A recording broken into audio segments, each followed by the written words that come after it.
मित्रांनो, तुम्हाला कधी असं वाटलंय का की तुम्ही ज्या लोकांवर विश्वास ठेवला तेच एक दिवस तुमच्या विरुद्ध वापरले गेले?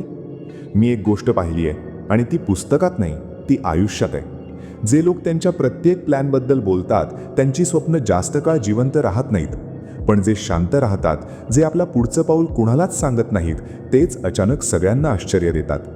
आचार्य चाणक्यांनी हजारो वर्षांपूर्वी एक नीती सांगितली होती, पण आजच्या काळात तिचा अर्थ अजून जास्त खोल आहे. आज मी तुम्हाला फक्त चाणक्यांची गोष्ट सांगणार नाही, मी तुम्हाला माझ्या आयुष्यात घडलेली एक सत्य घटना सांगणार आहे, ज्यामुळे मला कळलं शांत राहणं ही कमजोरी नाही, ती सर्वात मोठी ताकद आहे. आणि जर तुम्ही शेवटपर्यंत पाहिलत तर कदाचित तुम्ही आजपासून काही गोष्टी कुणालाच सांगणार नाहीत.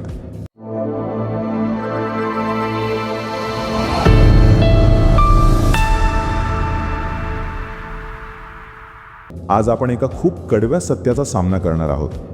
आपण अनेकदा आपल्या नातेवाईकांना, आपल्या काका, मामा, आत्या आणि चुलत भावंडांना आपले हितचिंतक समजतो. आपण भावनेत वाहून जाऊन त्यांच्यासमोर आपलं मन मोकळं करतो.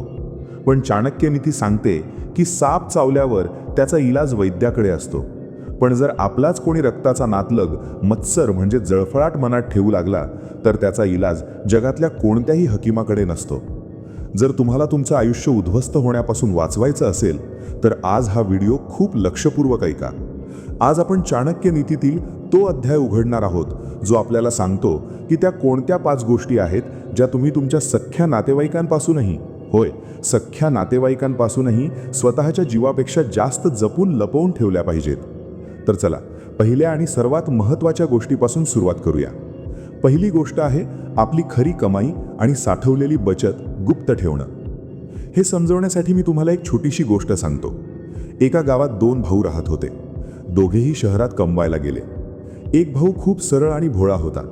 त्याची जेव्हा जेव्हा प्रगती होत असे किंवा त्याचा पगार वाढत असे तेव्हा तो आनंदाने लगेच फोन करून आपल्या काका, मामा आणि गावातील नातेवाईकांना सांगत असे, काका, माझी कमाई आता दुप्पट झाली आहे. मामा, मी शहरात प्लॉट घेतलाय. त्याला वाटत होतं की हे माझेच लोक आहेत, माझ्या आनंदात आनंदी होतील. पण दुसरा भाऊ चाणक्याची बुद्धी ठेवणारा होता.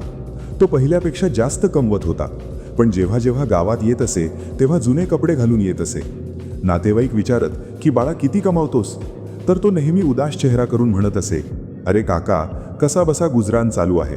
शहरात महागाई खूप आहे, काहीच उरत नाही. आता परिणाम ऐका. ज्याने आपल्या कमाईचा डंका पिटला होता तो हळूहळू नातेवाईकांच्या डोळ्यात खुपू लागला. त्यांच्या मनात आलं की हा कालचा मुलगा आमच्यापेक्षा पुढे कसा गेला. जे नातेवाईक कालपर्यंत त्याच्यावर प्रेम करत होते तेच त्याच्या पाठीमागे निंदा करू लागले. कोणी त्याच्याकडे उधार मागितलं, कोणी म्हणाले माझ्या मुलीचं लग्न आहे, 2 लाख दे.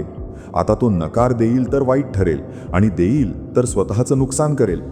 पाहता पाहता त्याची बचतही संपली आणि नातीही बिघडली. पण दुसरा भाऊ, ज्याने आपली कमाई लपवली, तो शांतपणे श्रीमंत होत गेला. नातेवाईकांना वाटत होतं की हा तर आपल्यासारखाच आहे, त्यामुळे ना कोणी त्याच्यावर जळाले ना कोणी उधार मागितलं. त्याने आपले पैसेही वाचवले आणि कुटुंबही. चाणक्य हेच शिकवतात. माणसाचा स्वभाव असा असतो की तो दुसऱ्याच्या दुःखात दुःखी होतो, पण दुसऱ्याच्या आनंदात त्याला 100 पट जास्त दुःख होतं. जेव्हा तुमचे नातेवाईक पाहतील की तुम्ही त्यांच्यापेक्षा जास्त कमवत आहात, तुमची गाडी मोठी आहे, तुमची मुलं चांगल्या शाळेत शिकत आहेत, तेव्हा त्यांच्या मनात एक अदृश्य विष पसरू लागेल. ते तुमच्या तोंडावर गोड बोलतील, दीर्घायुष्य लाभो बाळा म्हणतील, पण आतून त्यांना जळफळाट होईल. आणि वडीलधारे म्हणतात की दगडालाही नजर लागते तर माणूस काय चीज आहे. म्हणून चाणक्यांचा सल्ला पक्का नियम समजा. नातेवाईकांसमोर नेहमी साधं राहा. तुमची खरी श्रीमंती, तुमचं बँक बॅलन्स फक्त स्वतःपुरतं ठेवा. त्यांना असंच वाटू द्या की तुम्हीही त्यांच्यासारखे संघर्ष करत आहात. यातच तुमची सुरक्षितता आहे. आता दुसऱ्या गोष्टीकडे वळूया, जी तुमच्या यशाची पायाभरणी आहे. तुमचं पुढचं पाऊल किंवा भविष्यातील योजना. चाणक्यांचा एक प्रसिद्ध श्लोक आहे, मनसा चिंतितम कार्यम वाचा नैव प्रकाशयेत. म्हणजे मनात ठरवलेलं काम पूर्ण होईपर्यंत जिभेवर आणू नका. आपल्यापैकी 90% लोक ही चूक करतात. समजा तुम्ही एखादा नवीन व्यवसाय सुरू करणार आहात किंवा परदेशात जाण्याची तयारी करत आहात किंवा मोठी जमीन घेणार आहात. आपल्याला आपल्या लोकांना सांगावंसं वाटतं. लग्न समारंभात किंवा पार्टीत थोड्या उत्साहात आपण सांगून टाकतो, मामा, पुढच्या महिन्यात मी नवी फॅक्टरी टाकतोय किंवा मी बाहेर जातोय. जसं तुम्ही हे बोलता तसं तुम्ही तुमच्या यशाचा गळा घोटता. का? कारण आपल्या समाजात खेकडा मानसिकता असते. एक खेकडा वर चढू लागला की बाकीचे त्याला ढकलत नाहीत तर त्याचे पाय पकडून खाली ओढतात. अनेक नातेवाईक तसेच असतात. त्यांना कळलं की तुम्ही काही मोठं करणार आहात की ते तुम्हाला घाबरवू लागतील. म्हणतील, अरे बाळा, बाजार खूप खराब आहे, हे काम करू नकोस, बुडशील. अमुकाच्या मुलानेही केलं होतं, आज रस्त्यावर आला आहे, तुझ्याकडून होणार नाही. ते इतके नकारात्मक विचार तुमच्या डोक्यात भरतील की तुमचा आत्मविश्वास तुटेल. ते म्हणतील, आम्ही तुझ्या भल्यासाठी सांगतोय. पण खरं म्हणजे त्यांना नको असतं की तुम्ही त्यांच्यापेक्षा वर जावं. आणि जर तुम्ही अपयशी झालात तर तेच आधी टाळ्या वाजवतील.